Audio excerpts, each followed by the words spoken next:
യേശുമിശിഹായ്ക്ക് സ്തുതിയായിരിക്കട്ടെ. Welcome to കുട്ടി gospel. Helen എന്ന് പറഞ്ഞൊരു സിനിമയുണ്ട്, അന്നാബിൻ്റെ. നിങ്ങളൊരു പക്ഷേ ഇത് കണ്ടിട്ടുണ്ടാവും. വളരെ സിമ്പിൾ സ്റ്റോറിയാണ്. അന്ന പഠിക്കുന്ന കുട്ടിയാണ്. പാർട്ട് ടൈമായിട്ട് അവളൊരു വലിയ മാളിൽ ഒരു റെസ്റ്റോറൻറ്റിൽ പോകുന്നുണ്ട് സഹായിക്കാൻ. ഈവനിങ്സിലാണ് പോകുന്നത്. ഒരു ദിവസം അവളവിടെ ചെന്നപ്പോഴേക്കും അവളുടെ ഫ്രീസർ റൂമിൽ കയറേണ്ടി വന്നു. എന്തോ എടുക്കാൻ വേണ്ടി കയറാണ്. അവിടെ കയറി കഴിഞ്ഞപ്പോൾ കുറച്ച് സമയമെടുത്തു. അപ്പോൾ മാനേജർ അവളകത്തുണ്ടെന്ന് അറിഞ്ഞില്ല. എല്ലാവരും പോയി എന്ന് കരുതിയിട്ട് അയാൾ ഈ ഫ്രീസർ റൂം പൂട്ടി, റെസ്റ്റോറൻറ്റ് പൂട്ടി, മാളിൽ നിന്ന് പുറത്തോട്ട് പോവാണ്. ഹെലൻ അതിൻ്റെ അകത്ത് പെട്ടുപോയി. അപ്പോൾ എങ്ങനെ രക്ഷപ്പെടും? കാരണം ഫോൺ കയ്യിലില്ല, വിളിക്കാനുള്ള റേഞ്ചില്ല. അങ്ങനൊരു സിറ്റുവേഷനിൽ നിൽക്കുകയാണ്. രാത്രിയായിട്ട് ഇവൾ വീട്ടിൽ വരാതിരുന്നപ്പോഴേക്കും അപ്പനാകെ ടെൻഷനായി.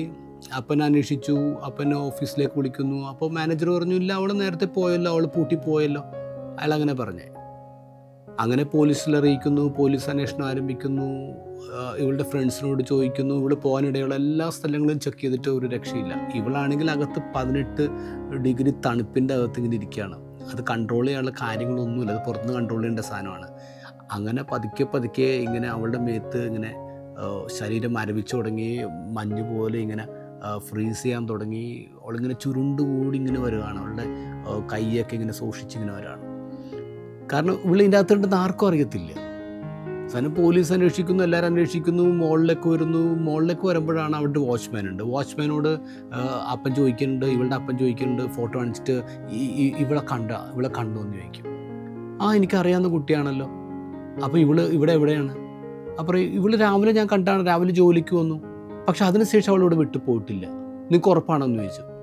എനിക്ക് ഉറപ്പാണ്, അവൾ ഇവിടെ നിന്ന് വിട്ടു പോയിട്ടില്ല, അവൾ ഇതിൻ്റെ അകത്ത് തന്നെയുണ്ട്. പിന്നെയാണ് അവർ ഓഫീസിൻ്റെ അകത്തേക്ക്, റെസ്റ്റോറൻ്റ് അകത്തേക്ക് കയറുന്നതും ഫ്രീസർ തുറക്കുന്നതും അവളെ രക്ഷപ്പെടുത്തിയെടുക്കുകയാണ്. അവൾ ലൈഫിലേക്ക് തിരിച്ചു വരാണ്. അത് കഴിഞ്ഞിട്ട് ഈ വാച്ച്മാനെ കാണുമ്പോൾ അപ്പൻ ചോദിക്കുന്നൊരു ചോദ്യമുണ്ട്. എടോ, ഈ മോളിൽ എത്രയോ ആൾക്കാർ, ആയിരക്കണക്കിന് ആൾക്കാർ ഇങ്ങനെ കയറി ഇറങ്ങി പോകുന്ന സ്ഥലമല്ലേ, പിന്നെ എൻ്റെ മോളെ മാത്രം താനെങ്ങനെ തിരിച്ചറിഞ്ഞു? അപ്പോൾ ആൾ പറഞ്ഞു, സാർ, ആയിരക്കണക്കിന് ആൾക്കാർ കയറി ഇറങ്ങുന്നുണ്ട്, പക്ഷെ ഇവൾ മാത്രമാണ് പോകുമ്പോഴും വരുമ്പോഴും എന്നെ നോക്കി ചിരിക്കുന്നത്, എന്നെ വിഷ് ചെയ്യുന്നത്.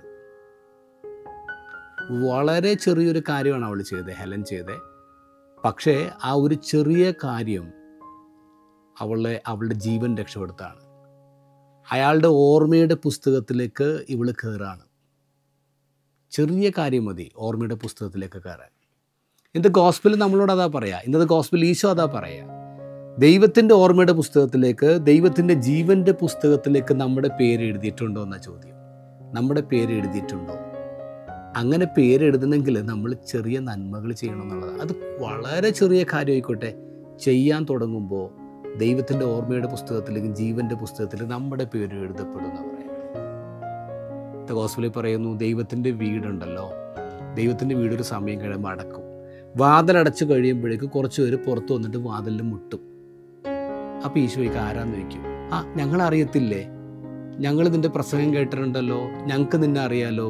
അപ്പോൾ ഈശോ പറയും, എനിക്ക് നിങ്ങളെ അറിയത്തില്ല, അനീതി പ്രവർത്തിക്കുന്നവർ അകന്നു പോകുമെന്ന് പറയാം. എനിക്ക് നിങ്ങളെ അറിയത്തില്ല.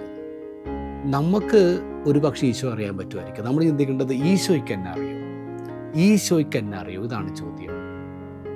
നമ്മൾ ഇവിടെ ജീവിക്കുമ്പോഴേ നമുക്ക് വലിയ വലിയ നന്മകളൊന്നും ചെയ്യണമെന്ന്, വളരെ കുഞ്ഞു കാര്യങ്ങൾ, ചെറിയൊരു സൗഹൃദം, ചെറിയൊരു അന്വേഷണം, ഒരാളുടെ പേര് ചോദിച്ച് മനസ്സിലാക്കുക, ഇതൊക്കെ വളരെ ഇമ്പോർട്ടൻ്റ് ആണ്. നമ്മുടെ ഫ്രാൻസിസ് പാപ്പ എപ്പോഴും പറയുമായിരുന്നു, നിങ്ങൾക്ക് നിങ്ങളുടെ വീട്ടിൽ പത്രം ഇടുന്ന പയ്യൻ്റെ പേരറിയാം, നിങ്ങളുടെ വീട്ടിൽ പാല് കൊണ്ട് തരുന്ന ആളുടെ പേരറിയാം. ഫ്രാൻസിസ് പാപ്പക്ക് അതൊക്കെ അറിയാമായിരുന്നു. ഫ്രാൻസിസ് പാപ്പ അവരെ തേടി പോകുമായിരുന്നു, അവരെ ഫോൺ ചെയ്യുമായിരുന്നു. അത്രയും ബന്ധം, സാധാരണ മനുഷ്യരോടുള്ളൊരു ബന്ധം അദ്ദേഹം കീപ്പ് ചെയ്യുമായിരുന്നു. മക്കളെ, നിങ്ങളുടെ ഒരു കാര്യം ചോദിക്കട്ടെ, നിങ്ങൾക്ക് നിങ്ങളുടെ വീട്ടിൽ പത്രം ഇടുന്ന ആളെ അറിയാം? നിങ്ങളുടെ വീട്ടിൽ നിങ്ങൾക്ക് പച്ചക്കറിയോ അല്ലെങ്കിൽ പാലോ അതൊരു ഗ്രോസറിയെ കൊണ്ടുതരുന്ന ആൾക്കാരുടെ പേരറിയാം?